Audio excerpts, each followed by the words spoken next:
Marcus is the type of player that makes everything look effortless on the field. Off it, he relies on that stoic personality and a strong support network to shrug off obstacles like water off a duck's back. The most humble person I know, family-oriented person too, and quiet. That's the essence of Marcus Maritoa. He's someone who's loyal to his friends and is always practicing what his parents have preached. They've been the world. They've really just kind of been there for me whenever I needed them. I mean, even when I don't, they're there, and to have that, it's really comforting. That comfort has allowed him to grow in a place that was at first foreign, while keeping perspective on why he was there.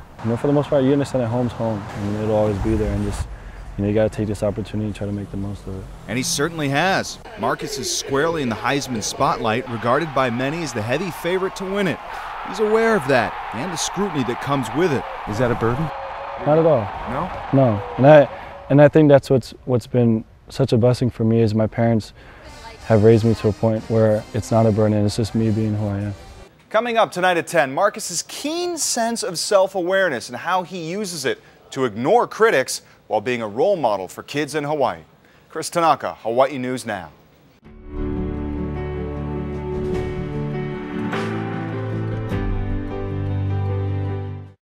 Marcus, simply put, is a local boy. He's quiet, humble, and family-oriented. In this installment of our series on Hawaii's Heisman hopeful, we get to know the young man away from the glare of the spotlight in his own eyes and those of his peers. My parents, the guys from home, my teammates, they helped me realize that this thing is it's a bigger picture. Contrary to the high-flying offense he commands, Marcus Maritoa is incredibly grounded. There's a lot more going on than myself. The 21-year-old is also keenly aware of his surroundings. Marcus knows he's the Heisman favorite, but pays it no mind. He's aware of critics saying he's not vocal enough, but shrugs them off like so many a would-be tackler. And that's other people's opinion. For me, I just continue to be who I am, and my parents always say, make sure you stay true to yourself. And that's always kind of how I've handled everything. There are, however, other people's opinions of him that do matter, namely the kids back home who see him as a role model. That little kid that you see down on Waialae Avenue is going to kind of take that, whatever decision you made, and say, you know what, he did that, and he'll imitate you. And no matter what, you got some little kids, some people that are going to look up to you, and you just got to make sure you hold yourself to a higher standard. In speaking with Marcus, you get a sense pretty quick that he's a guy that'd be happy to be just part of the crowd. But given his status and standing, you realize pretty quick that's exactly what sets him apart.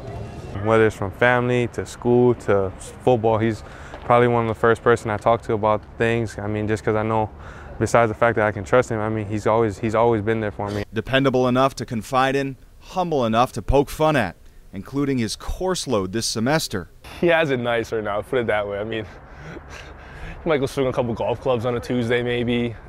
He might stroll into class on a Wednesday for 2 hours. He has it nicer now. Golf was, obviously fun. Yeah, it is. Listen, we all have that. Yeah. Don't be mistaken. Marcus will earn his degree. His other 2 remaining classes deal with substance abuse and childhood education for the disabled.